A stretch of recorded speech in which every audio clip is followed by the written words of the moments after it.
네, 반갑습니다. 네, 너무 반갑습니다, 여러분. 코로나 때문에 1, 2월에도 직강을 열었었는데 막 많이들 못 오시고 했는데 아무튼 힘든 상황이지만 다들 오시느라 너무 고생 많으셨고 너무 반갑습니다.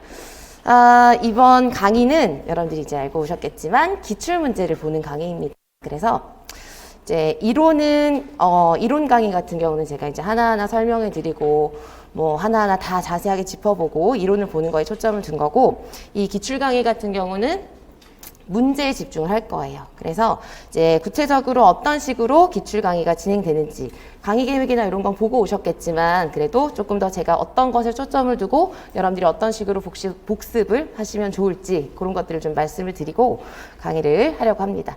그래서 제가 올해는 뭐 전지적 기출 시점의 이해 중심 이렇게 제목을 좀 더 붙여봤는데, 되게 중요한 게 기출문제 같은 경우는 여러분들이 이제 많이 보시니까 나중에는 답도 다 외우시게 되고 기출 반복은 다들 진짜 많이 하시는 것 같아요. 그런데 기출 반복을 그냥 많이 단순하게 보시는 게 중요한 게 아니라 문제 상황이나 문제가 주는 조건이나 이런 것들을 정확하게 분석하시는 게 되게 중요하잖아요. 그래서 여러분들이 이번 강의를 통해서는 그냥 기출에 나왔던 이론을 다시 한번 본다던가 그냥 기출을 보고 키워드를 체크한다던가 이론을 자꾸 반복하는 거에 초점을 두시기도 하는데, 그런 것보다는 문제 하나하나가 주는 상황이 무엇인지, 문제가 주는 뭐 조건이라던가 답안 작성에서 중요한 게 무엇인지 그런 것을 보시는 게 진짜 중요하거든요. 그래서 여러분들이 매번 이제 매 시간 보실 때에도 그런 이제 생각을 하시면서 보셨으면 좋겠어요. 그래서 이제 기출 문제의 시점에서 보자, 이걸 좀 강조하고 싶어서 이렇게 봤습니다. 뭐 이건 이제 이해를 기반으로 해야 된다는 거 제가 이제 예전에 요거 강의 안내하면서 한 거라서 요건 넘어가고요. 기출 강의 같은 경우는 이제 뭐 방금 말씀드린 것처럼 기출 문제를 보는 눈을 기르는 게 가장 중요합니다. 그래서 여러분들이 이제 매 영역마다 보시면서도 예전 객관식 문제나 단순한 뭐 기입형 문제나 이런 것들은 크게 어려운 게 없지만 요즘에 서술형 문제나 아니면 예전에 논술 문제였던 것을 활용할 때나 그럴 때는 문제 자체가 어떤 상황을 주고 어떤 조건을 주는지를 잘 보셔야 되죠. 그래서 아무튼 기출 문제마다 요구하는 걸 정확하게 파악하는 거, 적용하는 거 이런 것들에 초점을 두시고 이제 학습하실 수 있도록 할 거예요. 그래서 강의 목적은 그렇게 둘 거고, 뭐 참고로 간단하게 강의 진행되는 그 방식을 좀 말씀을 드리면 거의 대부분의 그 영역은 문제를 보면서 진행을 할 거고, 중간중간에 뭐 행동 지원에서 이런 행동 지원에서 좀 어려운 테마 있으시죠? 어떤 게 어려우세요? 실험 설계 같은 거, 그죠? 그리고 뭐 예를 들어서 의사소통 장애 하면 좀 싫은 거 어떤 거 있으시죠? 자바라 분석 이런 거. 그다음에 청각 장애 같은 경우는 수능 청력 검사 청력도 분석하는 거 이런 거 있잖아요. 그래서 영역별로 다들 조금 어려워 하시는 거, 그런 것들을 테마로 잡아서 그런 것들은 중간중간에 이제 테마를 중심으로 해서 심화 이론이라기보다는 이제 그 부분들을 조금 더 기출 문제를 벗어나서 조금 더 이제 떠나서 그 주제 자체로 이제 자료 드릴 거고요. 그렇게 이제 좀 심화 이론을 정리하는 시간을 가질 겁니다. 그래서 그 얘가 행동 지원, 그리고 학습 장애도 전략이 너무 많잖아요. 그래서 그 여러 가지 영역별로 전략 정리하는 거 한번 할 거고, 시각장애 같은 경우는 크게 뭐 어려움이 없으실 수도 있는데 보행이나 이런 것들 조금 한번 더 다룰 수 있을 것 같아요. 청각장애는 청력도, 의사소통장애는 자바라 분석, 지체중복장애는 어떤 거를 조금 또 어려워하시냐면 관련 지원들 있죠. 뭐 식사라던가 뭐 용변이라던가 이런 것들이 관련 지원, 자세 뭐 이런 것들이 있죠. 그래서 그런 것들은 이제 테마로 정해놓고 심화 이론 정리하는 시간을 그 해당하는 그 진도 나가는 영역 때 보실 겁니다. 그래서 그런 것들은 자료로 추가로 드릴 거고요. 기본적으로 요 교재를 통해서 이제 보실 거예요. 그리고 이제 뭐 필요하시면 이제 상담이 필요하시면 중간중간에 저한테 얘기해 주시면 언제든지 상담하실 수 있습니다. 그래서 이제 기본적으로는 이렇게 진행하는 거고, 매주 토요일 날 12주 과정으로 진행을 하게 되고요. 이렇게 순서에 따라서 쭉 보시게 될 거예요. 뭐 이건 아시고 오신 거니까 그냥 넘어가겠습니다. 그래서 제가 이제 좀 말씀을 드리고자 하는 것은 무엇이냐면, 기출 문제를 이제 보실 때 처음에도 이제 말씀을 드렸지만 기출 문제를 보면서 우리가 할 수 있는 건 되게 여러 가지가 있어요. 아주 여러 가지의 방법들이 있습니다. 그래서 여러분들이 이제 생각을 좀 하실 필요가 있을 것 같아요. 여러분들이 이 강의를 통해서 나는 기출 문제를 어느 정도 선까지 공부를 할 것이고, 복습을 또 하실 거 아니에요. 복습할 때는 어떤 거에 초점을 두고 복습을 할 건지, 그리고 지금 만약에 처음 보신다면 지금 처음 보는 한 3개월 동안은 기출 문제를 어떻게 보고 그 다음 반복할 땐 어떻게 보고, 그리고 또 하반기가 됐을 땐 기출문제를 어떻게 볼 건지, 그런 큰 방법들을, 흐름들을 좀 생각을 해보시고 그에 따라서 계획을 하시는 게 되게 효과적일 수가 있거든요. 그래서 지금 기출문제는 예를 들면 이렇게 여러 가지 방법으로 우리가 접근을 할 수가 있어요. 그래서 제일 먼저 첫 번째, 이게 가장 기본적인 방법이겠죠? 문제를 제일 먼저 이해하고 그 문제에 적용될 관련 이론들을 체크하고, 그리고 답을 찾아야 될 것이고요. 그 다음에 답을 그냥 눈으로 보고 아 이렇게 쓰면 되겠다라고 한다고 해서 다 잘 쓰게 되는 것이 아니거든요. 그래서 완성된 답안을 쓰는 것까지 꼭 해보셔야 돼요. 그래서 이게 가장 기본적인 방법인데, 이런 과정에서 이제 자칫 이제 잘못하면 그냥 답만 찾는 것에 너무 초점을 둔다거나, 아니면 아 이 문제가 뭐 예를 들어서 교수적 수정 문제구나, 그러면 교수적 수정이 나왔으니까 교수적 수정 이론을 한번 점검해야 되겠다, 뭐 이런 식으로 이론에만 너무 초점을 두게 된다거나 하시기도 한 것 같거든요. 그래서 이 강의에서는 이제 1번에 초점을 두고 보실 거예요. 그래서 문제에 초점을 둡니다. 문제에. 그래서 이론을 우리가 중간중간에 이제 짚어보고 마인드맵 보면서 훑어보는 과정이 다 있는데 아주 간략하게 할 것이고요. 문제 하나하나를 보면서도 이제 관련된 이론이 나올 때도 한 번씩 떠올려보고 인출해보고 점검해보는 이제 정도로 이제 보는 것이지, 이론 자체를 자세하게 계속 설명해 드리거나 하진 않습니다. 문제에 초점을 둘 거예요. 아시겠죠? 그래서 강의는 그렇게 이루어지고, 그리고 강의 그 문제마다 답안 작성이 되게 중요하거나 답안 작성이 어려운 문제들이 좀 있어요. 그죠? 서답형 같은 경우는 그런 문제들은 제가 이제 답안을 어떤 식으로 쓰셔야 된다라는 걸 계속 이제 말씀을 드리게 될 거예요.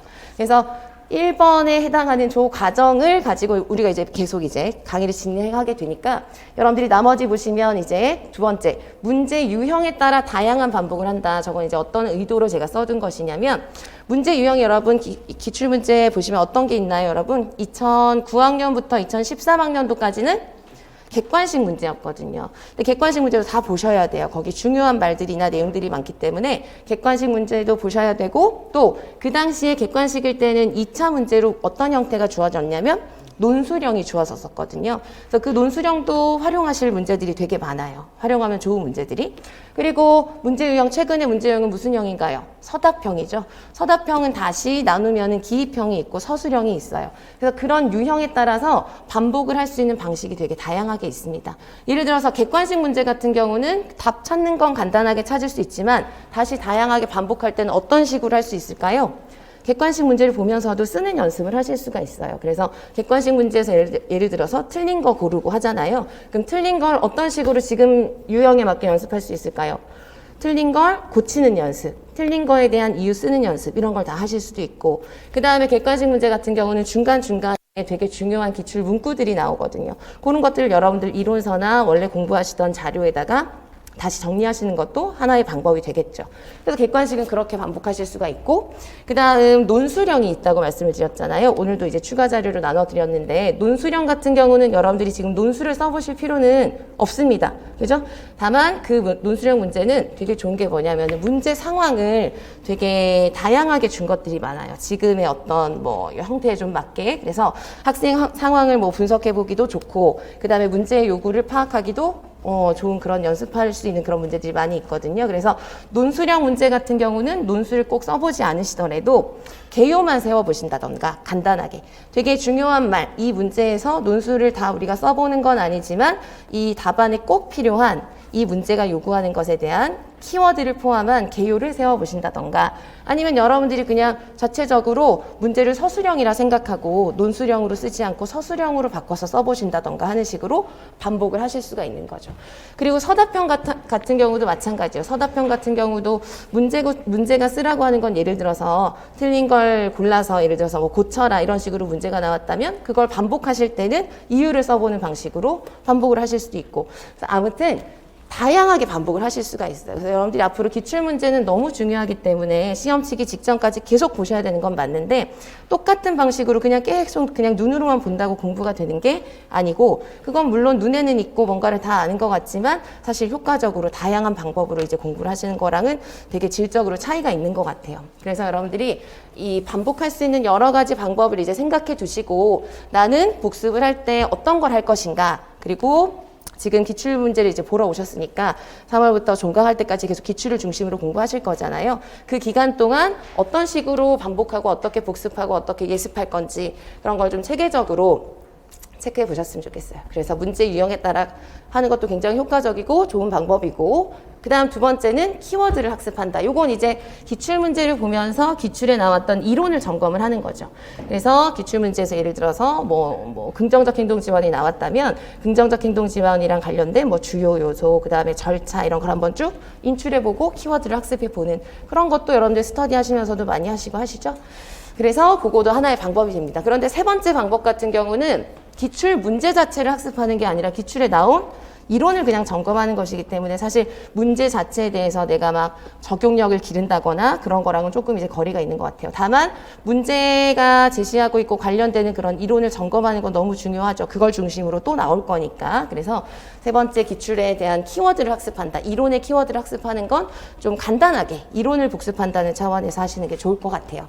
그 다음에 기출 변형 문제를 또 풀어보실 수도 있고, 기출 변형 문제는 뭐 제가 강의 때도 하긴 하지만 여러분들이 또 한 번씩 스스로 해보시는 것도 괜찮습니다. 이 문제가 다시 나온다면 똑같이 나오지 않고 조금 더 다르게 나온다면 어떻게 나올 수 있을까? 그런 걸 생각해 보시다 보면 출제자가 왜 이렇게 냈을까라는 게 조금 파악이 될 때도 있고 하거든요. 그래서 뭐 모든 문제를 다 바꿔서 만들어 보실 수는 없겠지만 조금 뭐 최근의 문제라던가 중간중간에 좀 문제 상황이 잘 만들어진 그런 것들은 스터디 하시면서 변형 문제 같은 거 한 번씩 구상해 보시는 것도 도움이 되실 거예요.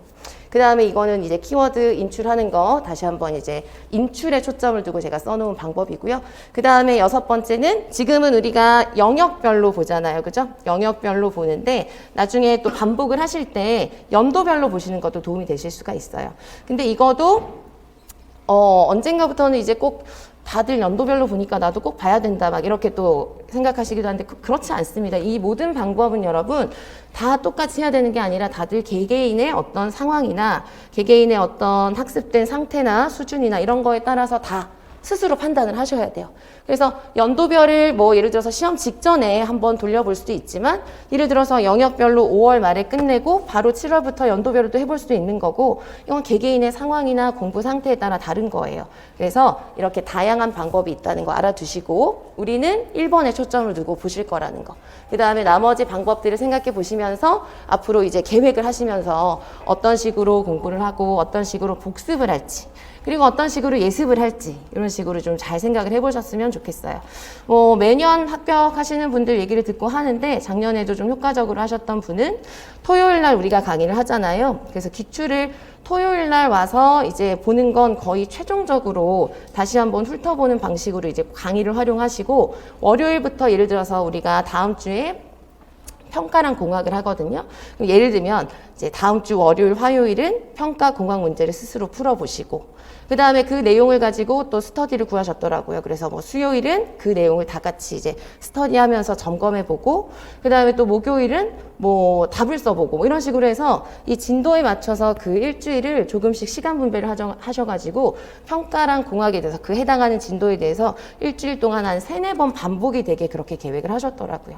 그래서 그렇게 하고 나면 이제 12주 동안 우리는 이제 토요일마다 한 번 보는 거긴 하지만 이 강의를 중심으로 해서 예습 복습을 그런 식으로 하시다. 그리고 일요일은 마지막으로 또 강의 들으면서 부족했던 거, 뭐 보완할 거 이런 것들 또 채우시고, 아무튼 그렇게 계획을 하셔서 되게 체계적으로 반복적으로 잘 하셨더라고요. 그래서 여러분들도 여러 가지 방법들 잘 생각하셔가지고 그냥 강의만 보시고 그 다음에 뭐 끝내고 이렇게 하지 마시고 복습을 꼭 잘 하셔야 되고요.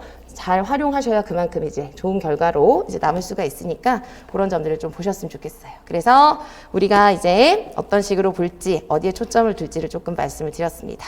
자, 그래서 뭐 이거는 네, 뭐 필요하시면은 여기 다양하게 저에게 뭔가 의견을 주실 통로가 있으니까 참고하셔서 보시면 되겠어요. 자, 그래서 지금 우리 진도를 바로 나가기 전에 지금까지 이제 강의가 어떻게 진행될지, 기출을 보실 때 어디에 초점을 둬야 되는지를 말씀을 드렸고요. 이제 교재를 조금 보면서 네, 조금만 더 우리가 몇 가지를 이제 교재 소개도 조금 해드리고, 기출 문제가 요즘 어떻게 나오냐 요거를 조금 더 이제 체크해 보고요. 진도를 나가도록 하겠습니다.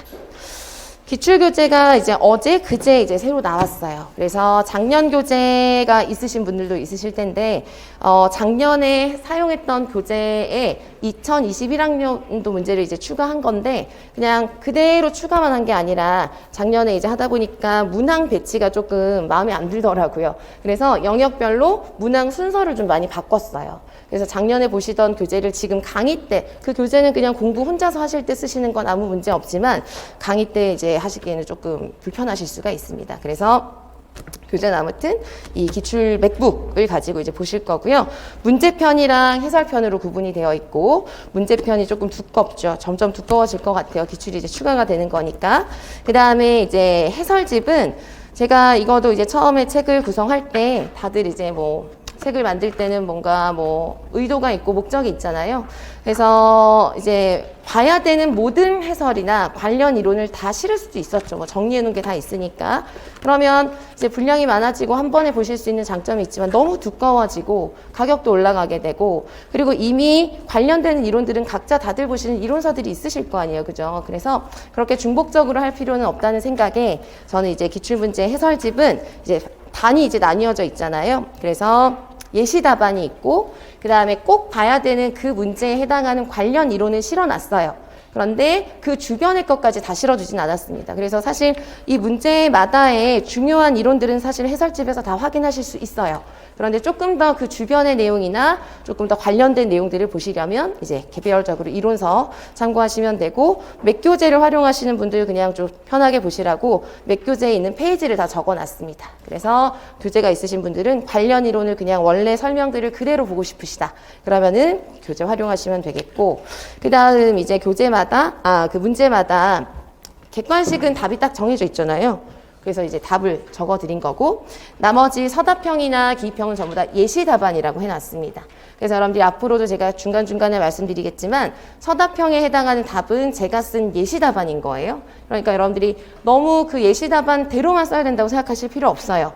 그 문장 안에 들어있는 키워드가 들어가면 되는 거지, 문장의 서술 방식이다 이런 건 다를 수 있어요. 그게 중요하지 않아요. 여러분들이 쓰실 때 깔끔하게 키워드를 포함해서 문장을 쓰시면 되는 거지, 꼭 이런 모양으로 써야 돼라고 보실 필요 없고, 그렇게 보시는 건 오히려 앞으로 새로운 문제를 보실 때 별로 도움이 되지 않아요. 아시겠죠? 그래서 예시 답안은 그런 식으로 활용을 하시면 되겠습니다.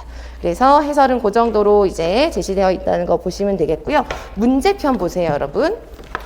문제편을 보시면 이제 교재 뭐 구성 보시면 아시겠지만 첫 페이지부터 머릿말 뭐 그냥 뭐 안 보셔도 되고요.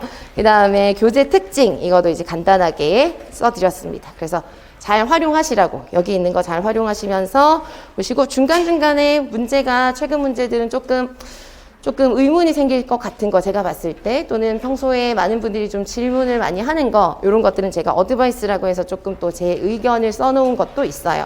그런 것들도 이제 참고해서 보시면 좋겠습니다. 그래서 한 페이지 한 장 더 넘기시면 가이드가 나와 있어요. 작년에도 요걸 했는데 다들 별로 안 보시더라고요. 그래서 요거 보면서 제가 이제 앞으로 우리가 쭉 볼 거지만 유형별로 어떤 식으로 공부를 하셔야 되는지 이런 것들에 대해서, 기출문제 자체에 대해서 조금 이제 보도록 하겠습니다. 가이드의 의미에서. 그래서 여러분 가이드 부분을 보시면 이 부분은 제가 기출문제 유형별로 어떤 식으로 공부를 할 수 있는가에 대한 걸 조금씩 예시 문제를 가지고 설명을 해 놓은 겁니다. 그래서 객관식 보시면은 뭐 이거는 나중에 보실 학습장의 문제인데, 객관식 문제 같은 경우는 제일 먼저 읽고 뭘 해봐야 될까요? 답을 찾아봐야 되겠죠.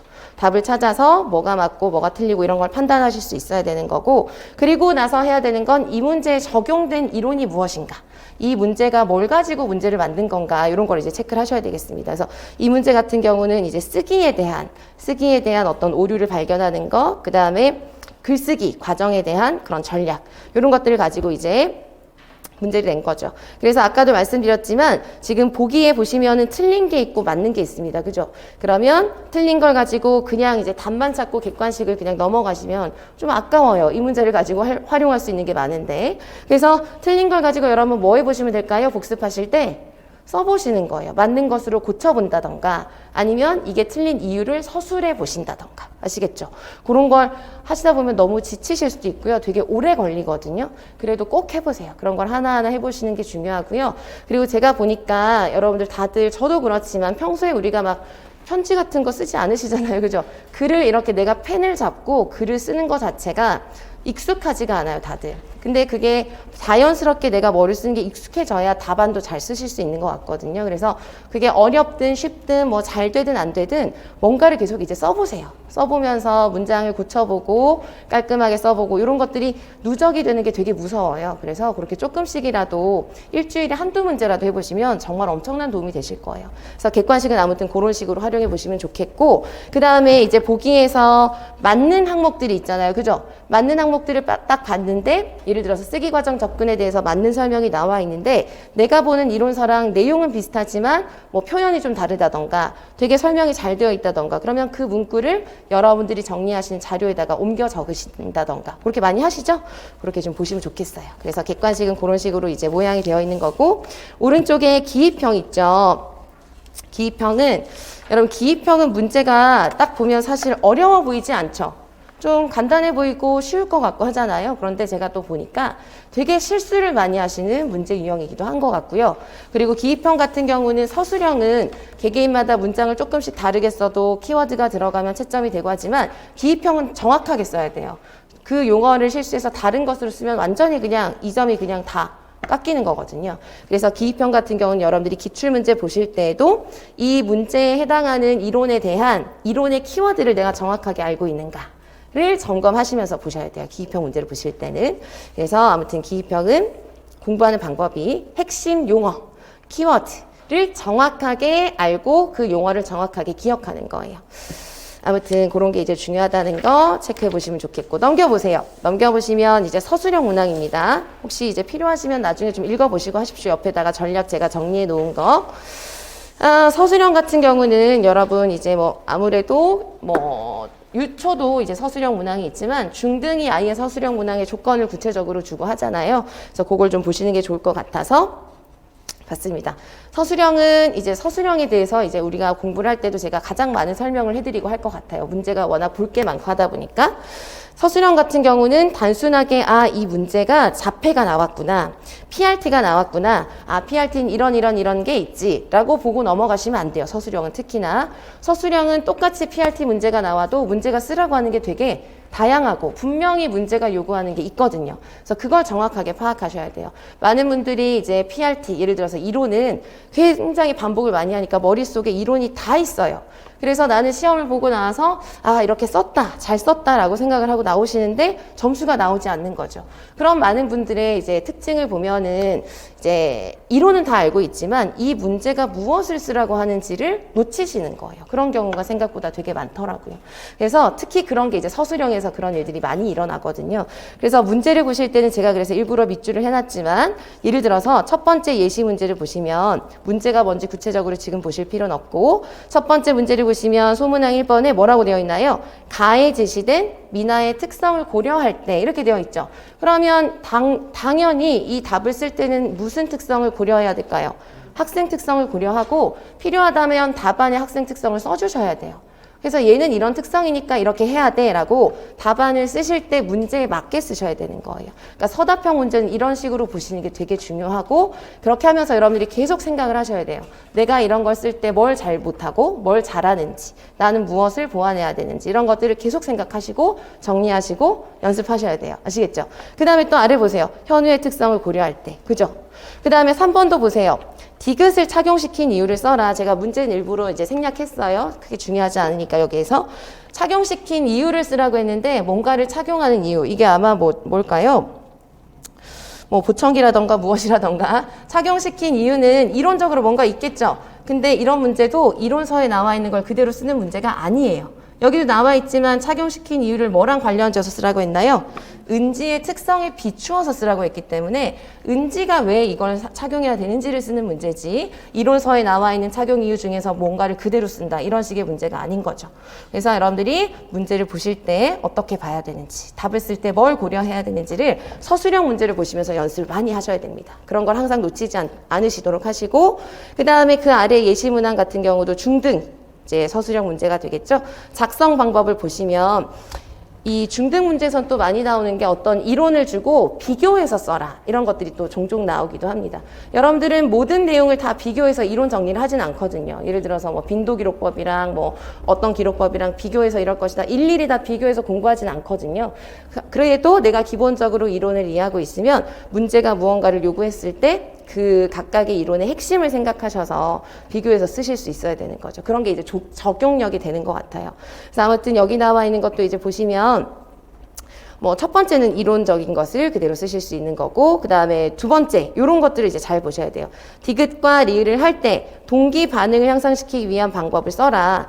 유의사항에서 제시된 방법을 제외해라. 이 문제도 이제 PRT랑 관련된 문제였는데 표에서 여러 가지 상황을 주고 거기에 나와 있는 걸 제외하고 동기에 대한 걸 그냥 여러분들 PRT 공부하셨죠? 기본 이론 공부하셨다고 생각하고 말씀을 드리면 왜 PRT에서도 동기, 자기주도 이런 식으로 해서 이론적인 내용들이 있잖아요. 이 문제는 이론적인 내용을 그대로 쓰라는 게 아니라 문제 상황을 줬었거든요. 어떤 내용에 대해서 수업을 하는지. 그래서 그 수업 내용에 맞게 동기를 향상시키는 방법을 이제 쓰시는 그런 문제였죠. 그래서 아무튼 적용력이 되게 중요하다는 것을 이런 문제의 유형들을 보시면서 체크를 해주셨으면 좋겠습니다. 그래서 제가 옆에도 써두었지만 지금 말씀드린 그런 것들을 문제를 보시면서 이제 다 체크를 하실 거고, 이제 답안을 써보실 때는 그냥 이 단어가 들어가면 되겠다가 아니라 꼭 문장으로 써보셔야 돼요. 서술형 문제는. 오른쪽에도 제가 이제 간단하게 정리해놨지만 이 답안에, 그러니까 그냥 이론서에 있는 문장을 그대로 옮겨 적는 게 아니에요. 서술형 문제는 대부분이. 물론 정의를 쓰라고 한다거나 개념을 쓰라고 한다거나 그런 것들은 그대로 쓰면 되죠. 그러나 여기에 나와 있는 이런 문제처럼 학생 특성을 주고 수업 상황을 주고 문제 상황을 주고 했을 때는 그 문제가 요구하는 것에 맞게 문장을 써야 되고요. 그런 문장을 여러분들이 꼭 옆에도 나와 있지만 완성된 문장으로 써보세요. 써보시면 막 화도 나고 너무 힘들고 하실 텐데, 그러면서 내가 무엇을 고쳐야 되고 무엇을 보완해야 되는지를 꼭 발견해 가시면서 공부하셔야 됩니다. 아시겠죠? 네, 아무튼 여러분들이 그런 게 너무 중요해서 제가 계속 이제 반복적으로 얘기를 해드리고 있어요. 아무튼 서술형 그렇게 보시고, 오른쪽 논술형 같은 경우는 이렇게 문제를 줬었습니다. 이 논술형 같은 경우는 중등이 이제 최근에 서답형일 때에도 재작년까지는 전공 논술형 문제가 있었거든요. 그래서 그 문제도 마찬가지로 되게 문제 상황을 활용하기 좋습니다. 그래서 우리가 수업 시간에도 다 다루게 될 거고요. 논술형 문제 같은 경우는 글을 써보진 않으시더라도 지금 작성 방법에 보시면은 오늘 이 문제를 하게 될 텐데 이따가 이렇게 요구사항들을 주잖아요. 그래서 논술 문제는 지금 서론 결론을 굳이 써보실 필요는 없어요. 그래서 그거는 제외하시더라도 본론에 보면 이런 사례를 적용해서 이렇게 해라 되어 있죠. 여기에서 이제 이 논술형을 글로 다 긴 글은 아니더라도 간단하게 문장 하나하나로 써보신다던가 아니면 가장 중요한 키워드만 포함해서 구체적인 계획을 세워보신다던가 이런 식으로 해서 문제를 꼭 활용하셨으면 좋겠습니다. 되셨죠? 그래서 이제 앞으로 보시면서 계속 어차피 보실 문제 유형들이니까 한번 정리를 해드리고 싶어서 말씀을 드렸어요. 그 다음 넘겨보시면 교재에 최근에 그러면 뭐가 중요한가 출제 경향을 한번 보자. 그래서 출제 경향을 보시면 여러분 막 2003년, 2002년 이런 기출문제 본 적 없으시죠? 그때 문제를 보시면은 정말 저는 참고로 이제 예전에 봤었는데 지금 아마 보시면 와 정말 나 100점 맞을 것 같아. 그때 상황엔 또 나름 어려웠겠지만 그런 생각을 하실 수 있어요. 되게 간단하고 그냥 거의 그냥 문제 상황도 거의 복잡하게 주는 거 없고 막 그런 문제들이 많았거든요. 그러다가 이제 객관식 문제가 있었고 서답형 문제로 넘어왔는데 서답형 문제에서도 처음에 2013년부터 이렇게 있잖아요. 그때부터 이렇게 지금까지 2021년까지를 그냥 연도별로 쭉 보면 되게 변한 어떤 경향들이 좀 있어요. 어떤 식으로 많이 변화해 왔을까요? 문제가. 문제 상황을 주는 그 크기 자체가, 문제 크기 자체가 점점 어떻게 될까요?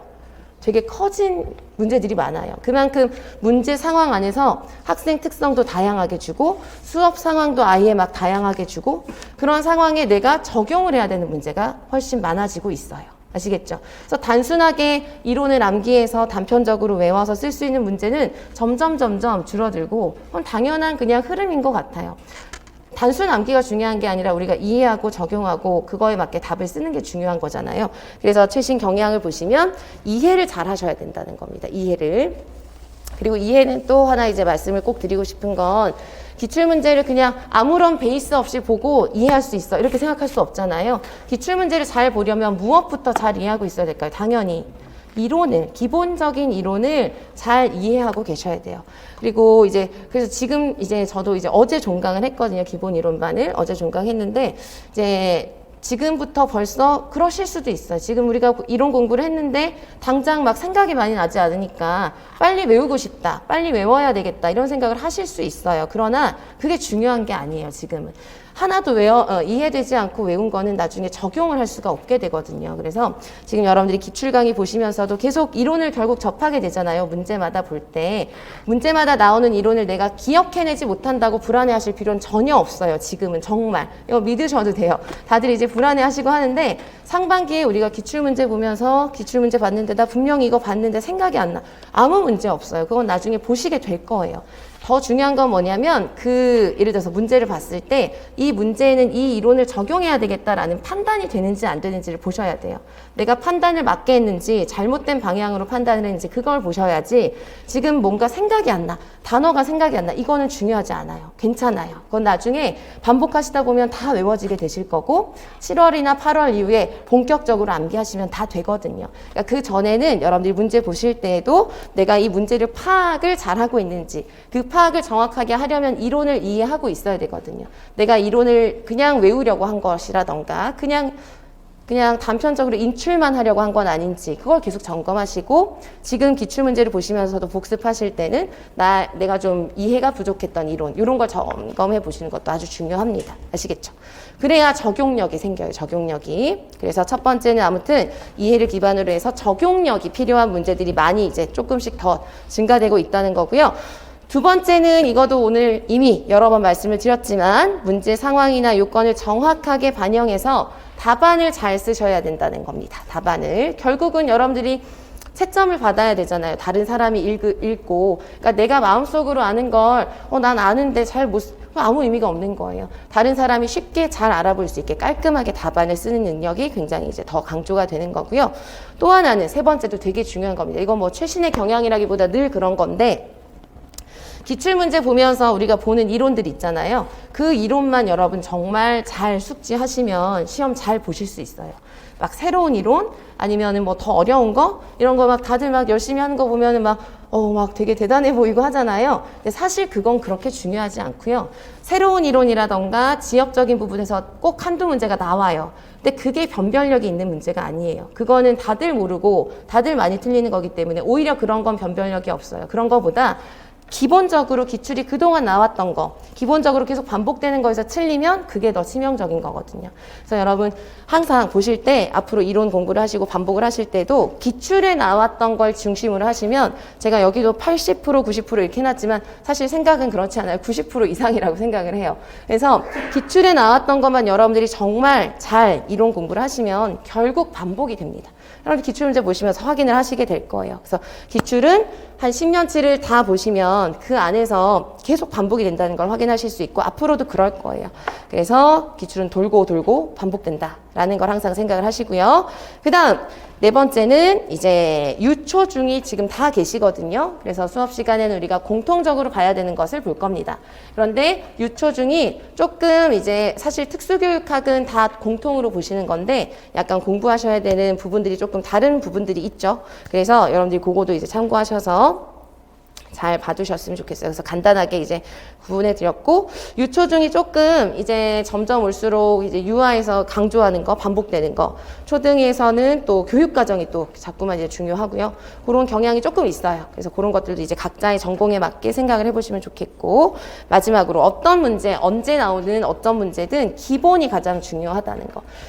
뭐 심화 뭐 이런 얘기들도 많이 하시고 하는데 정말 기본이 중요합니다. 기본이 그리고 기본이라고 해서 그게 간단한 게 아니잖아요. 그래서 가장 중요한 건 기본 이론이라는 거 항상 이제 보셨으면 좋겠어요. 그래서 그런 것을 항상 생각하시면서 여러분들도 공부하셨으면 좋겠고, 뒷부분은 그냥 여러분 체크해서 보시면 되겠는데, 최근에 작년에 이제 3년치를 분석해봤고 올해 2021학년도까지 추가해서 제가 한번 문제를 세봤어요. 문제마다 배점을 해서 다 이렇게 카운팅을 해가지고 점수 배점이 어떤 식으로 되는지 제가 봤을 때 암기만 중요하다. 단순 암기가 중요하다. 적용력이 필요하다. 이런 문제를 다 체크를 해서 통계를 내봤어요. 그랬더니 압도적으로 뭐가 많이 필요한가요, 여러분? 단순 암기보다 적용력이 필요한 문제가 거의 대부분인 거죠. 단순 암기가 뭐 중요한 거는 간단하게 용어 쓰는 것이라던가 교육과정 문제나 법 문제나 이런 것들일 것이고 거의 대부분의 특수교육학 문제는 최근에는 적용을 해야 정확하게 답을 판단하실 수 있는 문제가 거의 대부분이라고 생각을 하시면 되겠어요. 그래서 그냥 참고로 보시고 그 다음에 넘겨보시면 유특, 초특, 중특 이렇게 나누어서 이제 20점은 빼고요. 교직 논술이나 교육학 논술 빼고 80점을 기준으로 했을 때 요것도 좀 중요하잖아요. 그러니까 궁금하시잖아요. 이거는 이제 우리가 수업 시간에 하는 건 아니에요. 그래서 유특 같은 경우 유특 개론이랑 교육과정의 비율이 어느 정도 되는지. 초특도 되게 너무 힘드시죠. 교육과정 공부하시느라 초과정 막 얼마나 나올지 모르겠는데 어디까지 봐야 될지 막 고민이시고 그런데 이게 좀 이렇게 딱 정해주면 좋겠는데 작년 같은 경우 초과정 문제가 또 너무 어렵게 나와가지고 힘드셨고 그리고 예측을 할 수가 없는 것 같아요. 그냥 할 수 있는 한 하시고 초등의 초과정 같은 경우 저는 이제 너무 부담이 크시니까 좀 나만의 한계를 딱 정해주시는 게 오히려 심리적으로나 마음으로 그냥 편하실 것 같아요. 나는 그냥 예를 들어서 강의를 활용하시면 그냥 강의에서 하는 것만 하자. 더 이상 그냥 누가 뭘 하든 신경 쓰지 말고 그냥 강의만 활용하자. 강의에서 하는 것만 하자. 그리고 나는 그냥 있겠어. 이렇게 내가 그냥 마음 편하게 좀 해야 자신감도 생기고 한 것 같아요. 자꾸 끝까지 불안하거든요. 어디까지 해야 될지가 고민이 되면. 그래서 아무튼 초과정은 뭐 제가 다루는 것은 아니지만 그런 것들을 좀 정해놓고 공부를 하신다던가 아니면은 그냥 시간을 정하시는 거죠. 내가 일주일 동안 몇 시간을 공부하는데 그중에서 딱 몇 %까지만 초과정을 하겠다 이렇게 정하고 그 이상은 그냥 하늘에 맡기자 이렇게 생각을 하신다던가 그런 게 좀 필요한 것 같아요. 초과정은 특과정 잘 보셔야 되고 교육과정이 아무튼 초등은 많이 나오는 편이죠. 그냥 쭉 보셔도 그 다음에 이건 또 너무 강조드리고 싶은 거 중등특수분들은 사실 유치원 일반 교육과정 하시는 유특이라던가 초등교육과정 다 하셔야 되는 분들 초특보다 교육과정 부담은 훨씬 적은 편인데도 또 어떻게든 안 하고 싶으시니까 어떻게든 안 하시려고 되게 애쓰시거든요. 근데 저는 그냥 무조건 해야 되는 건 그냥 하시는 거죠. 하실 수 있어요. 그래서 그냥 단순하게 외우시려고 하면 힘드시니까 스트레스 받고 하시는 건 정말 당연히 그렇고 힘들고 이해하지만 중등 같은 경우는 총론 보셔야 되고요. 그죠? 총론 보시고 기본교육과정 다는 안 보셔도 국어 수학 보시고 최근에 자세하게는 아니지만 사회과학도 살짝 나왔었고요. 그래서 국어 수학 진로 직업 너무 중요하고 근데 진로 직업도 나온 거 보니까 올해 왠지 안 나올 것 같아. 그러면서 막 버리시고 하시더라고요. 근데 버리면 그냥 나는 이 점을 안 받겠다 이렇게 생각하시는 거예요. 2, 3점을. 그렇게 이제 강심장이시면 안 보셔도 되지만 보셔야 됩니다. 그리고 보실 수 있어요. 그래서 꼭 그런 데서 점수를 잃으면 사실 그건 특학보다 훨씬 점수를 얻기가 쉬운 영역이에요. 그냥 외우면 되거든요. 그래서 중등이신 분들 이제 슬슬 외우기 시작하셔야 됩니다. 슬슬. 그래서 중등 특수이신 분들도 이제 교육과정 내가 봐야 되는 범위를 딱 정하셔서 그냥 하루에 뭐 30분, 1시간이라도 그냥 보세요. 그냥. 눈에 익히고 그냥 보시면 돼요. 그렇게 해서 시험날까지 보시면 진짜 다 외우실 수 있거든요. 아시겠죠? 그래서 아무튼 요 배점이나 이런 거 참고하셔가지고요. 여러분들이 계획을 또 다시 한번 점검하시고 봐야 될 걸 놓치지 않고 이제 다 볼 수 있도록 챙기시고 하시기 바랍니다. 그리고 마지막 부분은 이제 학습 전략 이런 게 있다는 거 보신 거예요. 그래서 아무튼 조금 이제 강의를 구체적으로 이제 시작하기 전에 몇 가지 좀 말씀을 드리고 싶어서 안내를 해드렸습니다. 그러면 우리 조금만 쉴게요. 5분만 쉬었다가 이제 통합교육부터 보겠습니다.